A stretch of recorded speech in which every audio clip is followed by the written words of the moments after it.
사랑합니다. 축복합니다.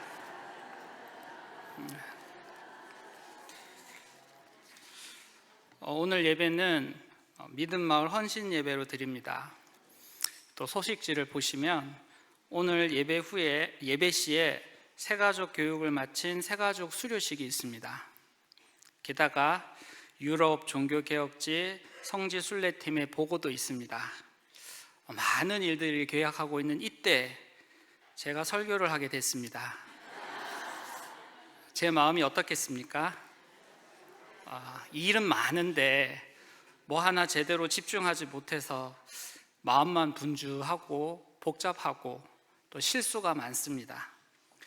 저는 부족하고 저는 연약하고 저는 완전하지 못하지만 이 시간을 계획하신 하나님께서는 풍성한 은혜에 예비하여 주신 줄 믿습니다. 사람을 보지 마시고 하나님만을 바라보시며 예비되어진 그 풍성한 은혜를 누리시는 우리 귀한 성도님 되시기를 주님의 이름으로 축복합니다.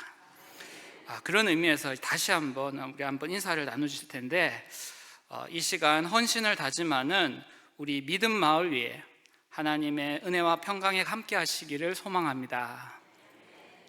또 우리 새가족 수료식을 마치고 우리 마산 동부교회의 귀한 믿음의 지체가 되는 오늘 새가족 수료를 하는 우리 새가족들과 또 새가족을 위하여 수고하시는 모든 분들에게도 하나님의 은혜와 평강이 함께 하시기를 소망합니다.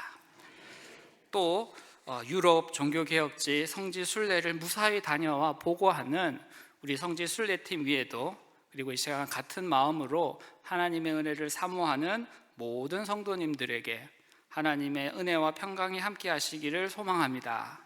사랑합니다. 축복합니다.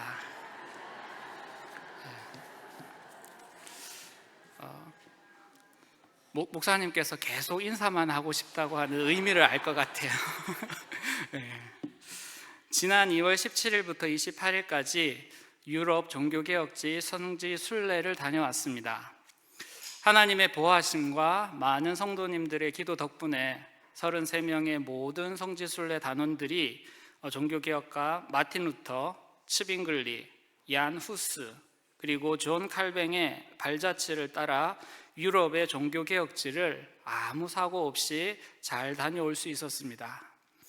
개인적으로는 절대 유럽이어서가 아니라 종교개혁지라서 많은 은혜를 받고 또 결단을 할 수 있는 귀한 시간을 보내기도 했습니다. 유럽의 종교개혁지를 순례하면서 가장 인상 깊었던 것은 시대와 연령, 그리고 나라와 민족, 모든 것이 달랐던 종교개혁가들에게 한 가지 공통점이 있었다는 것입니다. 그것은 바로 종교개혁의 첫 번째 강령, 솔라 스크립투라, 오직 성경이었습니다. 모든 종교개혁가들은 오직 성경을 가장 먼저 강조하였습니다. 오직 성경 때문에 그들은 순교와 박해와 환난을 당했고, 그럼에도 불구하고 오직 성경만 의지하고 오직 성경대로 살고자 했습니다. 종교개혁가들의 이 위대하고 고귀한 정신을 우리는 종교개혁이라고 합니다. 종교개혁은 무언가를 고치고 새롭게 하려는 것이 아니라 오직 성경대로 살고자 하는 것, 그것이 바로 종교개혁이라는 것을 이번에 성지순례를 통하여 깨닫고 돌아오게 되었습니다. 종교개혁가들은 오직 성경 속에서 하나님의 은혜이신 예수님을 발견하고 예수님을 믿고 하나님께 영광이 되는 삶을 살았습니다. 오직 성경이 가르치는 대로 예수님을 가르치고 예수님을 전하며 예수님의 증인된 삶을 살고자 하였습니다. 그리고 가장 위대하고 고귀한 유산인 성경을 다음 세대에게 남겨주기 위하여 모든 환난과 박해, 심지어 순교까지도 그들은 기꺼이 감내하였습니다. 오늘 우리가 가진 성경은 바로 종교개혁가들의 희생과 헌신의 열매입니다. 이 성경을 한 장으로 압축하면 요한복음 17장이 됩니다. 요한복음 17장은 예수님의 기도입니다. 그리고 이 성경을 단 한 절로 압축하면 요한복음 3장 16절이 됩니다. 우리 요한복음 3장 16절을 함께 읽겠습니다. 하나님이 세상을 이처럼 사랑하사 독생자를 주셨으니 이는 그를 믿는 자마다 멸망하지 않고 영생을 얻게 하려 하심이라. 하나님이 세상을 사랑하십니다. 그래서 이 세상이 멸망하지 않고 이 세상을 구원하시기 위하여 독생자 예수님을 보내주셨습니다. 그런데 하나님께서 멸망하지 않고 구원하시려고 하는 하나님이 사랑하시는 그 세상은 과연 어떤 세상일까요? 과연 하나님은 어떤 사람을 사랑하셔서 구원하시려고 예수님을 십자가에 대신 메어 달리게 하셨을까요? 유대인들은 하나님께서 사랑하시는 세상, 그리고 하나님께서 구원하시려고 하는 민족은 하나님을 알고 하나님께 예배하는 오직 유대인만 되어야 된다고 생각을 했습니다. 하나님의 구원은 오직 유대인에게만 허락되어야 된다고 생각하는 것이 아니라 그들은 그렇게 믿었습니다.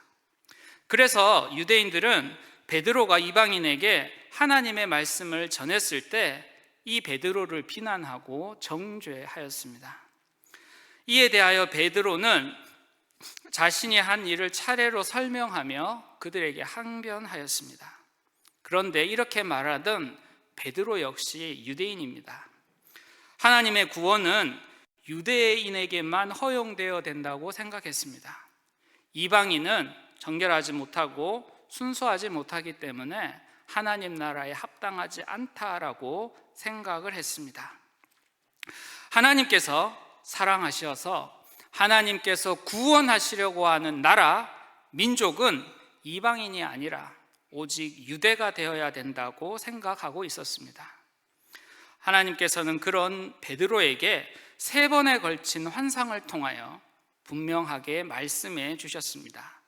우리 사도행전 11장 9절을 함께 읽겠습니다. 또 하늘로부터 2번째 소리 있어 내게 이르되 하나님이 깨끗하게 하신 것을 내가 속되다고 하지 말라 하더라. 베드로는 내가 깨끗하게 한 것을 내가 속되다고 하지 말라라고 하신 이 하나님의 말씀이 무슨 뜻인가 깊이 묵상하였습니다. 그런데 그때 마침 가이사랴의 이방인인 고넬료라 하는 사람이 보낸 3사람이 베드로를 찾아왔습니다. 그런데 그때 성령께서 베드로에게 아무 의심하지 말고 이방인에게로, 그들에게로 가라고 명령하셨습니다. 베드로는 나면서부터 유대인이었기 때문에 이방인에게 가는 것이 탐탁하지 않았습니다. 그런데 성령님의 명령이었기 때문에 어쩔 수 없는 마음으로 그곳에 갔습니다. 그리고 거기에서 하나님의 말씀을 전했는데, 하나님 여기에서 역사해 주십시오. 이곳에 하나님의 역사가 일어나게 해 주십시오. 아마 이런 간절한 마음으로는 기도하지 않고 말씀을 전하지 않았을 것입니다. 가라고 하시니 가겠습니다. 그런데 이방인에게 무슨 일이 일어날 수 있겠습니까? 아마 이런 마음으로 가지 않았나 생각을 합니다. 그런데 이 베드로가 하나님의 말씀을 전하였을 때 이방인이었던 고넬료와 그 가족은 하나님의 말씀을 그대로 받아들였습니다. 그리고 그 자리에 성령님이 임재하시는 것을 베드로는 보게 되었습니다. 사도행전 11장 15절을 같이 읽겠습니다. 내가 말을 시작할 때 성령이 그들에게 임하시기를 처음 우리에게 하신 것과 같이 하는지라. 베드로가 구원받을 말씀을 전하고 이방인이었지만 고넬료가 그 말씀을 받아들였을 때 성령님께서, 약속하신 성령님께서 그 자리에 임재하셨습니다. 이제 구원은 하나님의 말씀을 믿는 모든 사람에게, 유대인이 아닌 이방인에게도 허락되어졌습니다. 이것은 베드로뿐만 아니라 예루살렘 교회의 지도자들도 모두 인정할 수밖에 없는 사건이었습니다. 사도행전 11장 18절을 같이 읽겠습니다. 그들이 이 말을 듣고 잠잠하여 하나님께 영광을 돌려 이르되 그러면 하나님께서 이방인에게도 생명 얻는 회개를 주셨도다 하니라. 이제 구원은 이스라엘을 넘어 이방인에게도 허락되었습니다. 이제 성령님의 임재하심으로 말미암아 교회는 복음의 증인이 되어 이방인에게도 복음을 전해야 했습니다. 그런데 성경에 보면 교회는 이때 잠잠했습니다. 교회는 침묵하고 있었습니다. 분명 이방인에게 임하신 성령님을 보았지만 교회는 웬일인지 이 복음을 전하지 않았습니다. 성도 여러분, 교회가 사명을 감당하지 않을 때, 교회가 복음을 전하지 않을 때 무슨 일이 일어날까요? 우리 사도행전 19장 상반절만 함께 읽겠습니다. 그때 스데반의 일로 일어난 환란으로 말미암아 흩어진 자들이, 이 19절만 보게 되면 교회에 환란이 일어난 이유는 스데반이라고 하는 한 특정한 사람, 특정한 사건 때문입니다. 하지만 우리가 읽었던 앞절과 연결하여 특히 이방인에게 성령님이 임재하신 것을 교회가 보고도 잠잠했던 그 사실을 종합해 보면 교회에 환란이 일어난 이유는 교회가 복음을 전거하지 않았기 때문입니다. 교회가 사명을 감당하지 않았기 때문입니다. 스데반의 일은 우연히 겹친 사건에 불과합니다. 오늘날 교회에 많은 문제가 있습니다. 그것이 과연 특정 인물, 특정 교회로 인한 문제일까요? 특정 인물의 도덕성 결여, 특정 교회의 부패, 특정 사건으로 말미암아 교회에 환란이 일어날까요? 이 모든 것은 단지 우연히 겹친 사건에 불과합니다.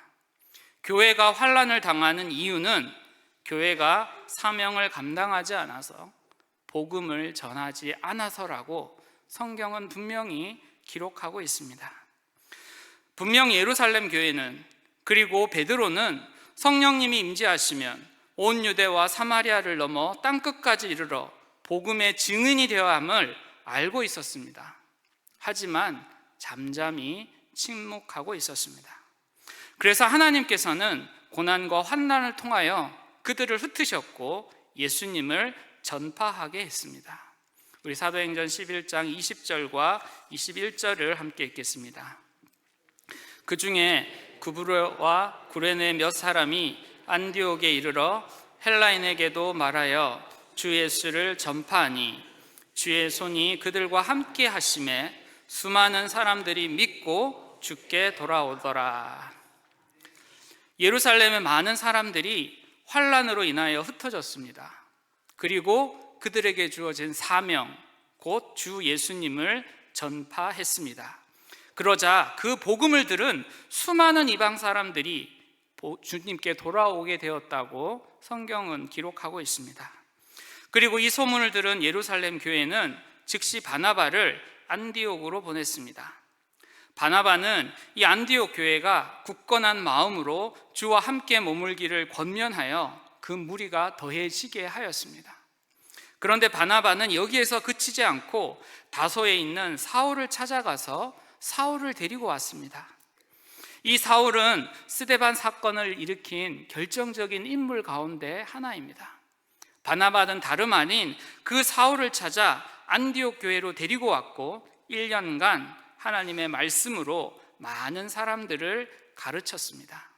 그런데 이때 마침내 비로소 제자들은, 그리고 성도들은, 그리고 안디옥 교회는 그리스도인이라는 위대하고 명예로운 이름을 받게 되었다고 성경은 기록하고 있습니다.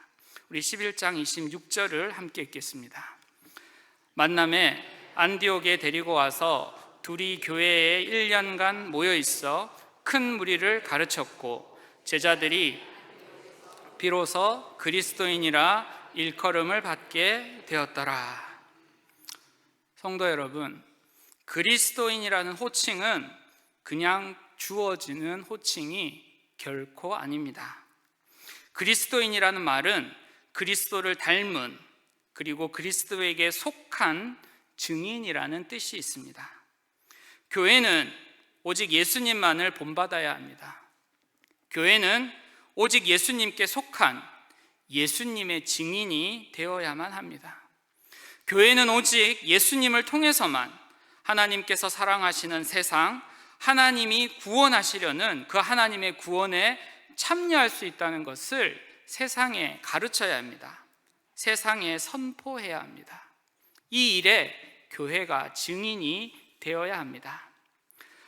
오늘 말씀을 묵상해 보면 베드로가 모든 사람이 구원받을 말씀, 곧 예수님을 믿는 모든 사람들이 예수님의 이름에 힘입어 죄 사함을 받는다는 말씀을 전할 때, 그리고 성령님이 거기에 임하셔서 이방인에게 하나님의 구원이 선포되어지는 그 순간 그들을 그리스도인이라고 부르지 않았음을 우리는 보게 됩니다. 예루살렘 교회가 환란으로 흩어져 주 예수님을 전파하고 많은 사람들을 믿고 돌아오게 만들었지만 아직 제자들에게 그리스도인이라는 이름은 주어지지 않았습니다. 수리아 안디옥 교회가 굳건한 마음으로 주와 함께 머물러 있어 많은 사람들이 주께 더하여졌지만 여전히 제자들에게 그리스도라는 이름은, 그리스도인이라는 이름은 주어지지 않았습니다. 그런데 이 수리아 안디옥 교회가 1년간 오직 말씀으로, 오직 성경 중심의 삶을 살았을 때 비로소 그리스도라는 이름이 제자들에게, 성도들에게 주어졌다고 성경은 기록하고 있습니다. 오늘 이 시간 예배드리는 모든 성도 여러분, 여러분은 그리스도인입니까? 그 이름을 여러분은 어떻게 얻으셨습니까? 교회에 출석했기 때문에 그리스도인이라고 생각하십니까? 예수님을 믿기 때문에 그리스도인이라고 생각하십니까? 아니면 말씀을 믿고 가르치고 전하는 그리스도의 증인이기에 여러분은 그리스도인이라고 생각하십니까? 우리는 예수님을 닮은 사람이기에 그리스도인입니다. 우리는 오직 예수님께 속한 예수님의 증인이 되었기 때문에 그리스도인이 될 수 있습니다. 하나님이 이 세상을 사랑하십니다. 그래서 이 세상을 멸망시키지 않고 구원하시기 위해 독생자 예수님을 이 땅에 보내주셨습니다. 예수님을 믿으면 그 이름에 힘입어 죄사함을 얻어 하나님의 구원을 받게 됩니다. 우리는 이 사실을 모르는 사람에게 예수님의 십자가 죽음, 예수님의 대속의 은혜를 가르쳐야 합니다. 그들에게 전해야 합니다. 그리고 그들이 이것을 믿고 예수님의 이름에 힘입어 하나님의 구원에 참여할 수 있도록 우리가 도와주어야 합니다. 이것이 바로 교회의 사명이며, 이것이 오늘 이 시간 우리 교회의 사명이며 우리 모두의 사명인 것을 고백합니다. 이 사명을 감당하게 될 때 우리는 비로소 마침내 성경에 기록된 그리스도인이라는 위대한 호칭으로 불리움을 받게 될 것입니다. 하나님 앞에서도 결코 부끄럽지 않는 그 이름, 그리스도인, 그 이름을 위하여 우리에게 주어진 사명 잘 감당하시는 우리 성도님들 되시기 원합니다. 그리스도인, 예수님을 닮은, 예수님께 속한 참된 증인, 이 이름을 위하여 오직 성령님의 임재하심으로 큰 권능을 받아 복음에 증인된 삶을 살아가기를 결단하는, 오늘 이 시간 헌신하는 모든 믿음 마을 성도님 되시기를, 그리고 목자와 부목자, 목원들 되시기를 주님의 이름으로 축복합니다. 그리고 같은 믿음으로 고백하는 이 시간 함께 예배드리는 모든 성도님들, 특별히 오늘 새가족 또 수료를 하시고 또 성지 순례를 하는 그 외 많은 모양으로 하나님 앞에 예배드리는 우리 귀한 주님의 권속들 되시기를 주님의 이름으로 축복합니다. 기도하시겠습니다.